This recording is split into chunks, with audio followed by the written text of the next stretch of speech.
Hello everyone, Sandrak here. So in today's video, I want to talk quickly about Aloy. Now this video will be more focusing on just explaining her mechanics rather than going in depth regarding her team comps and strength level and things like that, because they're still subject to change. So once her official trailer releases, like around 2 or 3 days before September the 1st, which is the 2.1 update, then by that time I'll do another video going more in depth into her team comps, playstyles, and potential as a character, either as a main DPS or as a sub DPS, or what role she is supposed to fill. So with that said, let's get started.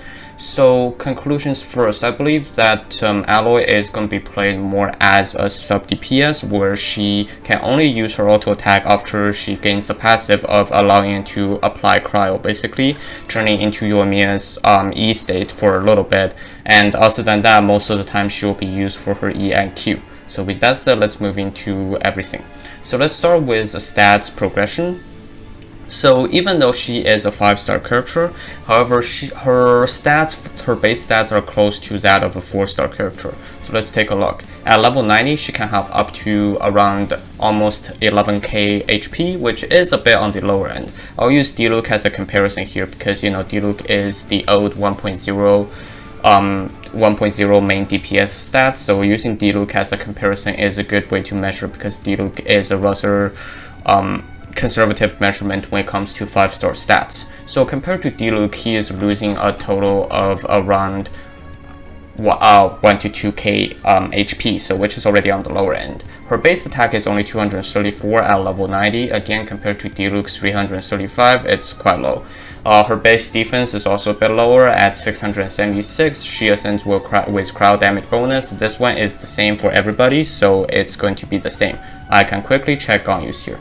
So her crowd damage bonus is at that of a 5-star level in terms of Ascension, because the only other character that ascends with crowd damage bonus in game is Diona, and Diona ascends up to only 24% at level 90, so with Aloy's 28.8%, it is a 5-star status.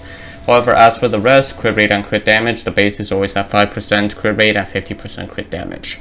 Regarding her Ascension Materials, you will of course need the Shvada Jade set from the basically any cryo boss will drop this.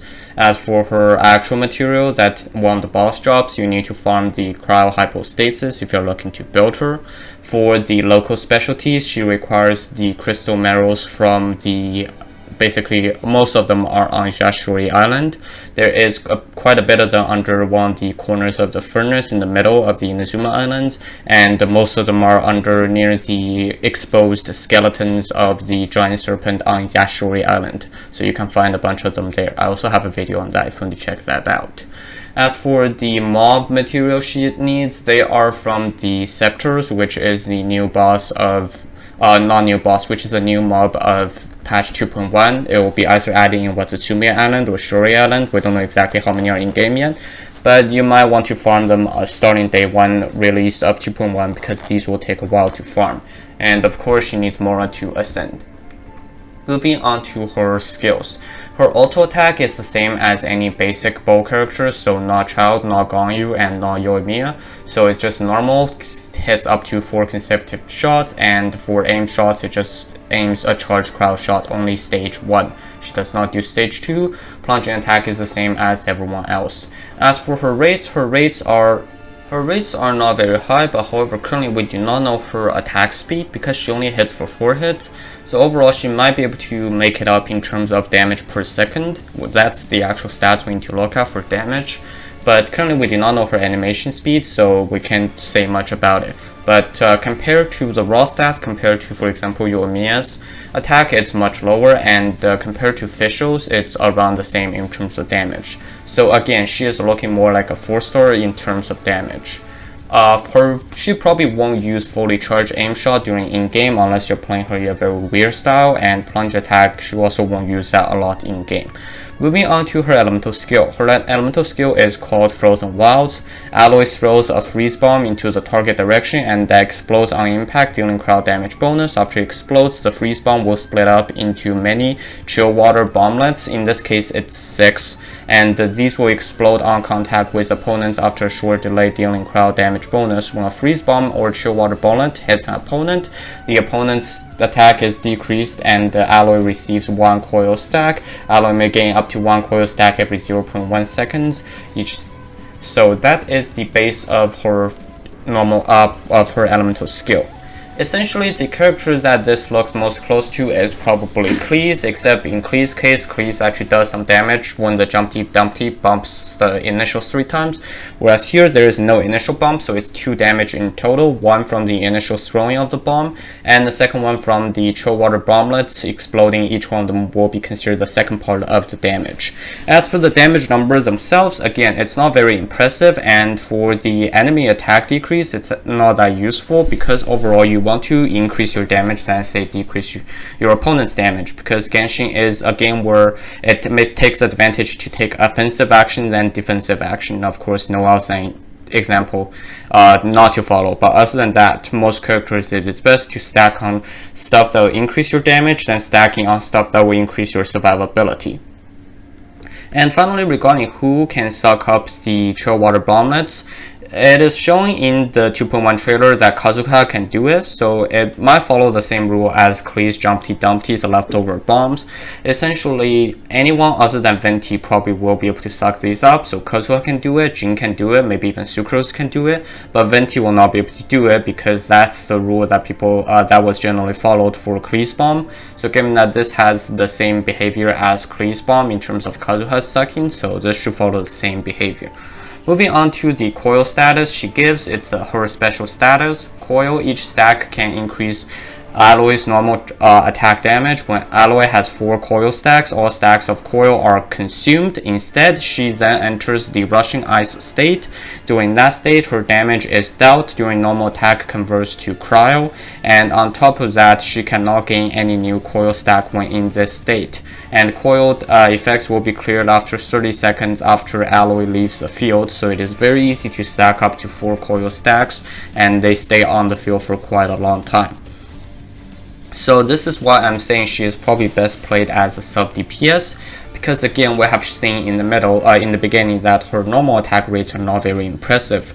So overall I believe it is best for her to just stack up on crowd damage bonus, and instead of using normal attacks, just only use her normal attacks when they are in the rushing ice state, so that they are considered crowd damage and can get the crowd damage bonus. And on top of that, she will receive attack bonus from the coil, and also one of her passives later will also give crowd damage bonus. With all of these, I believe this is why it's very useful to use this. The Russian Ice will last 10 seconds, so basically this is equivalent to Yoimiya's E state, but it takes 4 coil stacks to basically trigger, whereas Yoimiya's E, after you press E, you're already in the state. And then the cooldown is 20 seconds.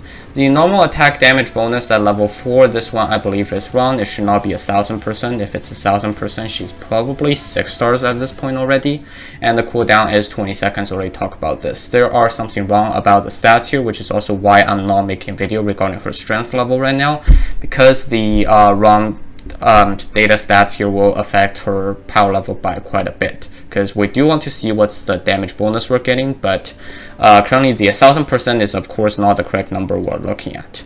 Moving on to her Q, which is called Prophecies of Dawn, Aloy throws a power cell filled with cryo into the targeted direction, then detonates with a large arrow, dealing cryo AoE damage. I.e., this is Amber 2.0, except instead of raining down, you're tossing it in and detonate it. Whether Zero Dawn refer to... Okay, so that is that. Basically, the damage is, again, okay, but it's not impressive. So she is basically like an Amber 2.0 at this state in terms of playability. She is probably going to be okay as a 4-star level, but she's definitely not a 5-star in terms of strength level. So for those of you that are planning on skipping Ganyu for the rerun, I believe you should still get Ganyu if you're not really curious on getting any other characters. If you're looking for Aloy to fill up your role on Ganyu in terms of crowd DPS, I don't think she's going to be able to do it. However, the good thing about this Q is she can sort of spam because the CD is only 12 seconds and the energy cost is only 40.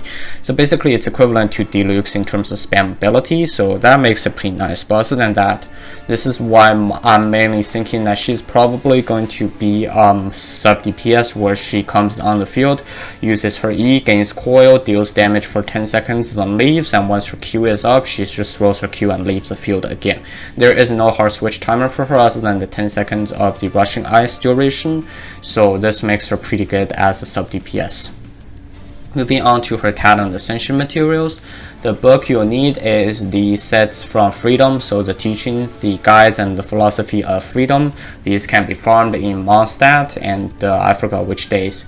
And again, she'll need the drops, the spectral hug from the husk from the Scepter class. So these were the Geo, the Anemo, and Hydro Scepters. Those will be found in Watsumi Island and Sara Island, and you'll need to farm these after 2.1.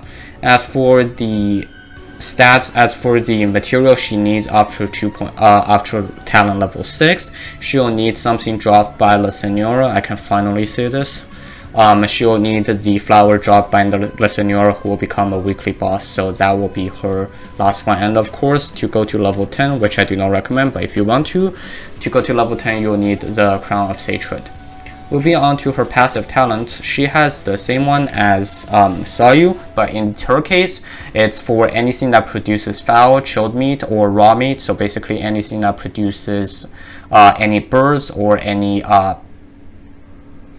boars will not be able to detect you when you're nearby. However, the thing is, after you catch the first one, the rest they will be able to detect you and immediately run away. So, however, if you put Venti or someone who can force them to come closer on the team, this might be useful as well. Moving on to her two actual useful talents. The first one is when Aloy receives Coil's effect from Frozen Fields, her attack is increased by 16%, while nearby party members' attack is increased by 8%. This lasts 10 seconds. I believe this encourages that if she's not able to get all 4 stacks of foil, to actually switch off and give your opponent and give your other party members an 8% damage bonus, attack bonus. And of course, if she can state it up, then she can keep the 16% damage bonus for the 10 seconds. And the duration of the 10 seconds is designed exactly for the rushing ice, because after the 10 seconds, after the 4 stacks of coil is up, then she'll actually cancel the coil status, which means then this passive goes down into a 10 seconds timer, and coincidentally the duration of rushing ice also lasts for 10 seconds. So this essentially gives her a 16% attack buff during her 10 seconds of rushing ice. And finally, for her second passive, unlocking at level 70, when Aloy is in the rushing ice state converted by Frozen Wilds, her crowd damage bonus is increased by 3.5% every 1 second. The maximum crowd damage bonus increase of 35 seconds can be gained this way. So this basically essentially allows her to go E into Q for more damage, and this also gives her a flat damage boost on top of her E, basically her E state.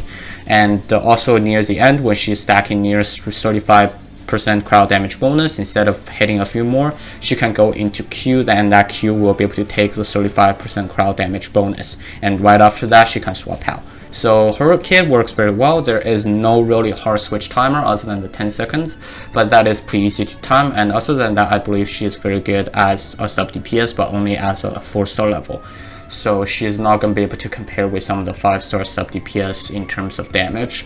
But as a free character, honestly, it's pretty nice as a free character, but not going to be going near any of the 5-stars like Child in terms of power level. Moving on to her constellations, surprised she has no constellations, at least not right now. When we're giving her, she'll be at C0, so that's probably why they did not make any constellations for her. However, if she does have any constellations, she'll probably unrate up in the future. But that is all I have for you for today in terms of how to the basics about Aloy. Again, I won't comment too much on her power level and team comps and strengths and weaknesses and things like that, because everything is still up to change, and I'll make another video discussing about this once she actually releases, or right after the right after her story trailer releases, I'll make an actual video discussing her potential team comps or stuff like that. But as for right now, if you want to start thinking about team comps, I believe that sub DPS is her best playstyle.